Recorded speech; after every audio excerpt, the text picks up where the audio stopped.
तो hello everyone, आज जो है मैं आपसे डिस्कस करने जा रही हूँ वो कोई होम्योपैथी से रिलेटेड सिलेबस का कोई टॉपिक नहीं है जो मैं जनरली पढ़ाती हूँ अपने चैनल पे।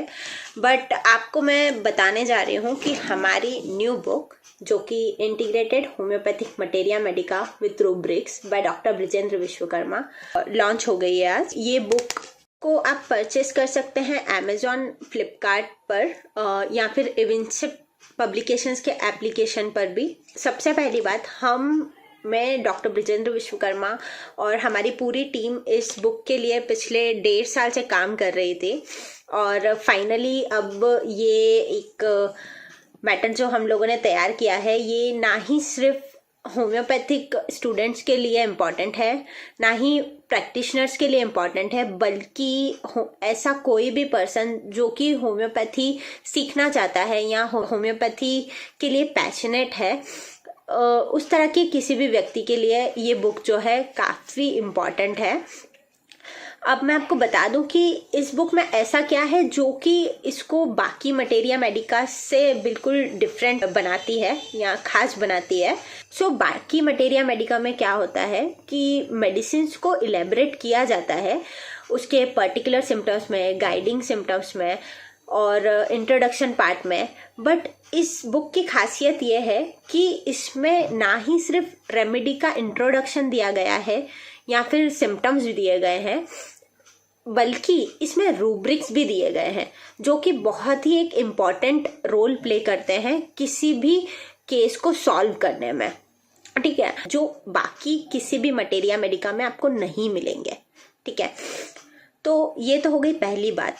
और इतना सिंपल वे में लिखा हुआ है किसी भी रेमेडी का डिस्क्रिप्शन कि किसी भी रेमेडी को आप उठा लीजिए, जो भी इंट्रोडक्शन पार्ट है, जो भी बाकी सब हेडिंग्स है जैसे कि क्लिनिकल हो गया, पर्टिकुलर सिम्टम्स हो गया, गाइडिंग सिम्टम्स हो गया, वो इतना इजी लैंग्वेज में दिया गया है कि उसको कोई नॉर्मल व्यक्ति भी पढ़ेगा तो वो समझ जाएगा कि क्या लिखा हुआ है। तो आप इसको जब दूसरी मटेरिया मेडिका से भी कंपेयर करेंगे तो आप ये ही पाएंगे कि ये बहुत ही ईजीएस्ट लैंग्वेज, बहुत ही सिंप्लीफाई करके लिखा गया है। ठीक है, रेमेडी को जो है 7 सब हेडिंग्स में डिवाइड किया गया है, जिसमें कि फर्स्ट आता है हमारा इंट्रोडक्शन, जहाँ पर मेडिसिन का पूरा इंट्रोडक्शन दिया गया है। मेडिसिन का सोर्स क्या है, कौन सी फैमिली से बिलोंग करता है, कौन से पर्टिकुलर ऑर्गन्स को, पार्ट को अफेक्ट करता है, ये हो गया इंट्रोडक्शन का पार्ट।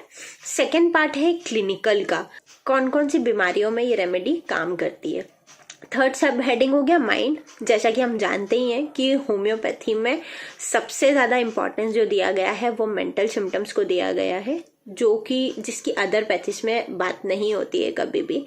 मान लीजिए कोई भी न्यूरोलॉजिस्ट है, उसके पास 10 सरदर्द के मरीज आ रहे हैं तो वो 10 के 10 पेशेंट्स को सेम ही दवाई लिखेगा। हम होम्योपैथी में ऐसा बिल्कुल नहीं करते हैं और यही माना जाता है होम्योपैथी में कि हर इंसान जो है वो अलग है, यूनिक है, इंडिविजुअल है। तो उसके जो पर्टिकुलर कैरेक्टरिस्टिक सिम्टम्स है उसको कंसिडर करके, उसकी केस टेकिंग करके और उसको मेडिसिन दी जाती है। तो same here, mind symptoms, mental symptoms, जो कि बहुत इंपॉर्टेंट है। थर्ड हमारा पॉइंट है गाइडिंग सिम्टम्स, ऐसे इंपॉर्टेंट सिम्टम्स जो हमें रेमेडी के लिए गाइड करते हैं। हमारा पर्टिकुलर सिम्टम्स हो गया। सिक्स्थ हो गया हमारा जनरल मोडालिटीज, एग्रावेशन, अमेलियोरेशन, मोडालिटीज। और 7th पॉइंट जो कि मैं आपको मेन दिखा देती हूँ यहाँ पे, important rubrics. I don't know आपको दिख रहा है कि नहीं, बट इम्पॉर्टेंट रूब्रिक्स। तो रूब्रिक्स जो है ये दिए गए हैं हमें इस बुक के अंदर। आप जानते ही होंगे कि 4th ईयर में आपका जो सब्जेक्ट रहेगा रेपर्टरी का, उसका पेपर होता है, इसमें आपको बहुत ही डिटेल में रूब्रिक्स पढ़ने होते हैं हर मेडिसिन के। ठीक है, तो इस बुक का बेनिफिट यही है कि इसको पूरा इंटीग्रेट किया गया है। डिफरेंट रेपर्टरी से जो है रेफरेंसेस लिया गया है, मटेरिया मेडिका से रेफरेंसेस लिया गया है और तब जाके कहीं इस बुक में एक ऐसा मैटर तैयार हुआ है जो स्टूडेंट्स, होम्योपैथिक प्रैक्टिशनर्स और कोई भी ऐसा पर्सन जो होम्योपैथी को सीखने के लिए या जानने के लिए कीन है, उसके लिए बहुत इम्पॉर्टेंट है, ठीक है। और तो अब मैं जो है इस बुक से आपको एक रेमेडी बताने जा रही हूँ कि ये बुक किस तरीके से यूनिक है, ठीक है। एक मेडिसिन के बारे में आप जानते होंगे जिसका नाम है आर्निका मोंटाना। तो आर्निका मोंटाना के बारे में अगर हम किसी से भी पूछेंगे तो हमें सिर्फ वो व्यक्ति इतना ही बता पाएगा, या अगर कोई first year, second year, fourth year का स्टूडेंट है, थर्ड ईयर का स्टूडेंट है, तो वो आर्निका अगर हम उससे पूछेंगे तो वो सिर्फ इतना ही बता पाएगा कि आर्निका एक इंजरी की मेडिसिन है।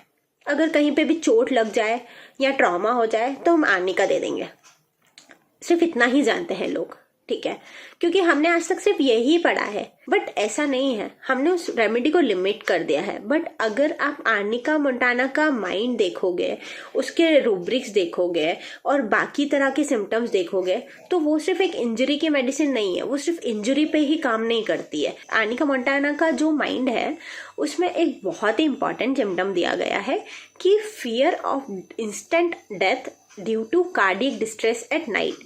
मतलब कि इस पेशेंट को सडनली रात में चेस्ट पेन होता है और उसको सिर्फ यही लगता है कि अब तो मेरी मौत हो जाएगी, ठीक है।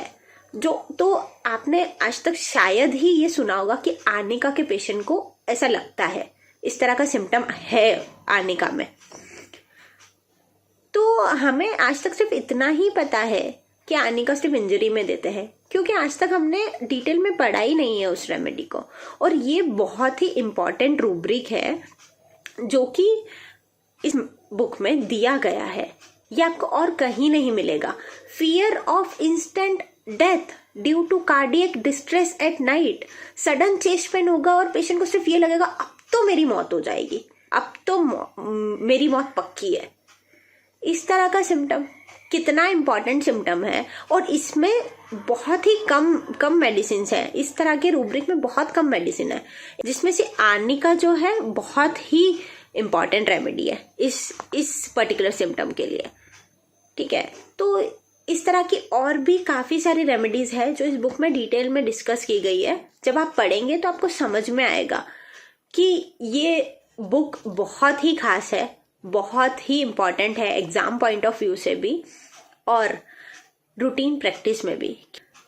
तो मेरा मानना यह है कि अगर आप इस बुक को अच्छे से अपने BHMS की जर्नी में पढ़ लेते हैं, बाकी मटेरिया मेडिकास का भी आप यूज़ कर सकते हैं, बट मैं इसको प्रेफरेंस इसलिए दे रही हूँ क्योंकि इसमें बहुत सारी मटेरिया मेडिका प्लस रेपर्टरीज के रेफरेंसेस है। मेरी नज़र में तो ये बहुत ही एक अच्छा मैटर है, और आप इसको परचेस कर सकते हैं ऑनलाइन भी, और या फिर आप हमसे भी कांटेक्ट कर सकते हैं, तो हम आपको ये बुक अवेलेबल करवा सकते हैं, ठीक है। Thank you.